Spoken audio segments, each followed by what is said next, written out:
Hi, this is Jill from Fabric Garden, and it is time to start our third zipper pouch, third of 6 that we're going to be making in the club, and we are going to be making the candy twist pouch.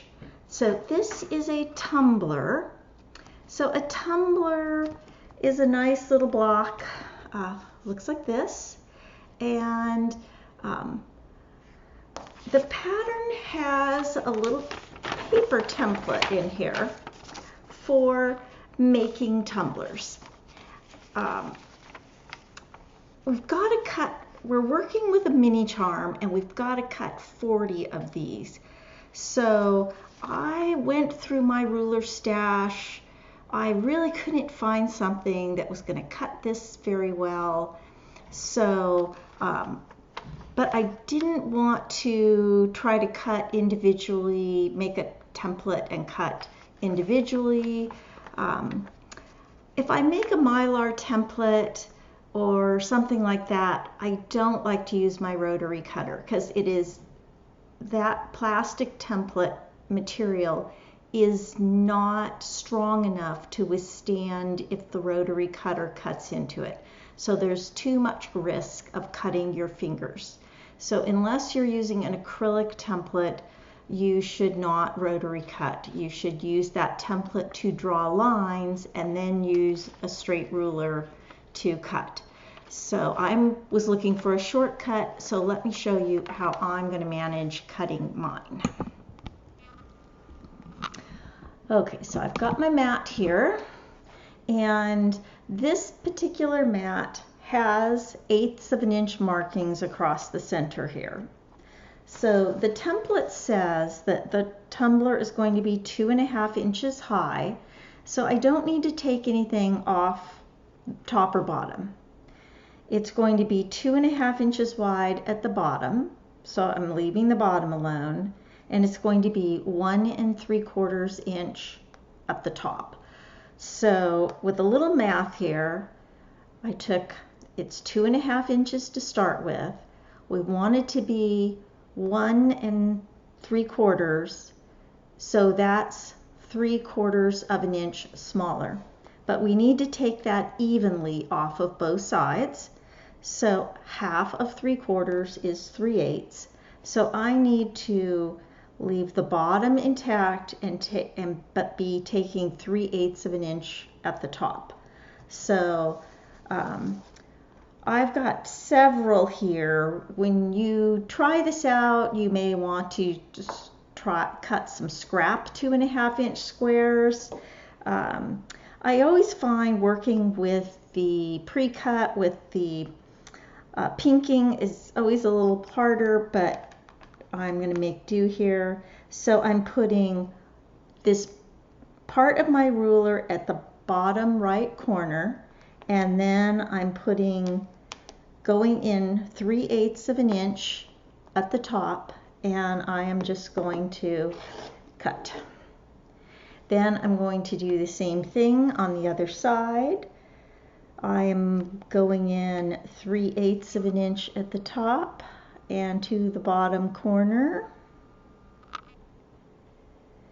and just making sure I'm really lined up well, and I'm going to cut. So I'm just cutting off these little skinny triangle pieces, and you can see that now I've got tumblers.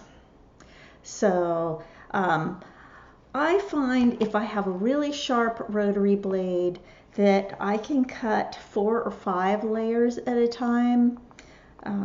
If you don't have a fresh blade, you may only be able to cut 2 or 3 layers at a time. So we're going to need 40 of these. So I'm going to continue my cutting process.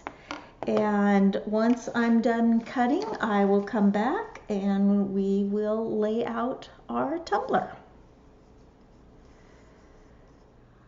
Okay, so I've got all my pieces cut, and before we get to talking about the sewing here, I just wanted to mention that you will need to cut your 2 lining pieces, and I've got to kitty issue. And 2 little squares. Oh, she's typing. We're gonna get rid of her. Okay, and your 2 squares for your zipper. The other piece you have is your interfacing. And if you've got your kits from us, this is Annie's Soft and Stable. And the pattern gives you an exact cutting. And I just wanted to mention, I am not going to cut mine. I might cut it in half to ease up the quilting, but we are going to trim this to size after quilting. So I'm not going to trim it to the size the pattern says. I'm just going to leave it oversized, do my quilting, and then I'm going to trim it to the desired size for the pattern. No need to cut it twice. So now that I have laid out my pieces, and I have sewn some rows here, but I left a row unsewn. I wanted to talk about sewing. So when you set up your rows, you alternate the direction of the tumbler, and then the next row, you're always gonna, when you're matching up the wide edges, narrow edges, so you're still alternating just the opposite direction. So when I've done tumblers before, they've been larger and they've been a little steeper cut. And we've got little kitty feet there. On these, so traditionally when you're sewing a tumbler, when these do not line up corner to corner, they are not even. You have to offset them so there's a little dog ear. Otherwise, when you unfold them, you will not have a straight line across the top. These are pretty small and the angle is not very steep. So I'm trying to see if you can see this, but when I offset these, it is, let me see if I can get a good one here. Oops, there we go. Look over here at this corner. Look at the tiniest little smidge of an offset that it is. It is barely 1/8 of an inch. And when you look at either end, it'll be about the same. Oops, we've got some kitty antics going on the other end of the table. I may have to kick them out. But give one a sew before you chain piece these all together. Give one a sew, because partly how much you offset has to do with your 1/4 inch seam. But you want it that when you open it up, it creates a flat top so that you can sew the rows together. Now, if it's a little bit off, if it's just a smidge off, don't rip it out, because you could always give it a little straighten with a ruler. You just don't want to be cutting a lot off to straighten it up. So offset these just a smidge, not even 1/8 of an inch. So your dog ear is not even 1/8 of an inch. And then sew your 1/4. Open it up, take a look at it, and then you can judge, the rest of your seams from that. Once you've sewn all your rows and you flip them to sew them, you need to press one row one direction, the other row the other direction. And just like regular straight seams, you will nest the seams. And that way, when you sew your rows together, everything will meet up nicely. So go ahead, get your tumblers cut. Then you are going to sew your rows together, and you will end up with 2 pieces like this. And then next we are going to quilt these pieces.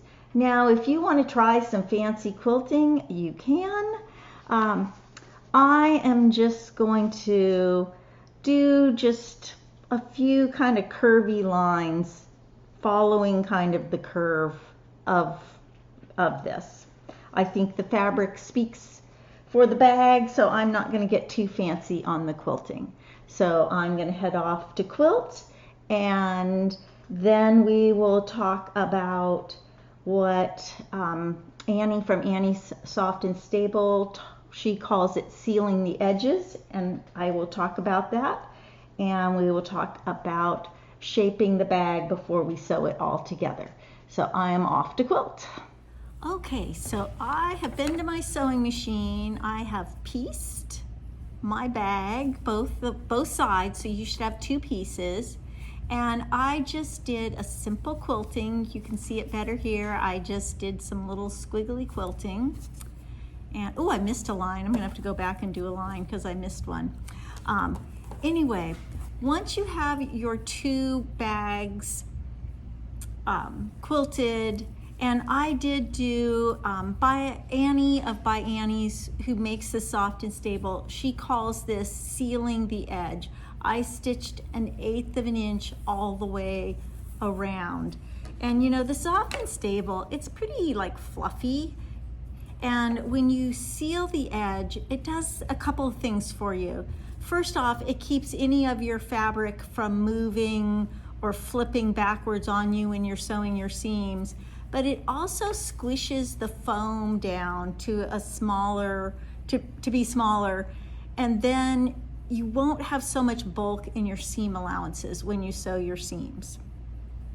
So the next thing the pattern does is it has us mark for our box corners, and we also shape the bag with a mark. So what I did, I don't know if you can see I stitched. So I marked, and then instead of cutting and then resealing those seams with top stitching, I just stitched 1/8 of an inch smaller than my mark, and then I trimmed on my marks. So, and that way I already did that 1/8 of an inch sealing all the way around. So everything here is stitched 1/8 of an inch all the way around. So you will need to cut out for your box corners and shape the bag on both sides of the bag, and also on both of your lining pieces. You will need to cut out for the box corners and cut the angle. So at this point, the bag construction is just like the other 2 bags we have constructed. You're going to get your zipper prepared, and the bag is going to go together exactly the same way that you made bags 1 and 2 in the club. If you're in the club, I'm also going to send you a link to a video that the pattern designer made. And I just want to make one little comment on the video. And when she cuts her tumbler blocks from the mini charm, she takes a piece of cardboard and she makes the template, and she uses that piece of cardboard and she uses it like a ruler and cuts with her rotary cutter. And I would ask you, please don't do that, because a rotary cutter, particularly if you have a newer blade in it, can cut right into that cardboard and cut your hand or your finger. And I've seen these things happen, and rotary cutter accidents can be pretty bad. So I would not want you to cut the tip of your finger off or something like that. So if you do want to make a template, use that cardboard template and use a pencil or a friction pen, and then use your acrylic ruler and cut on those lines. Or you can use my technique where I used my mat and the ruler to cut. I do not recommend using a ruler with cardboard or template plastic. It is just, in my opinion, it's not safe, and I don't want you to do that. So I want you to keep all your fingers. So if you have any questions, give the shop a call. But I'm gonna get my little bag put together, and maybe if I have time, I'll add that to the video, a picture of the bag. Okay, have fun sewing.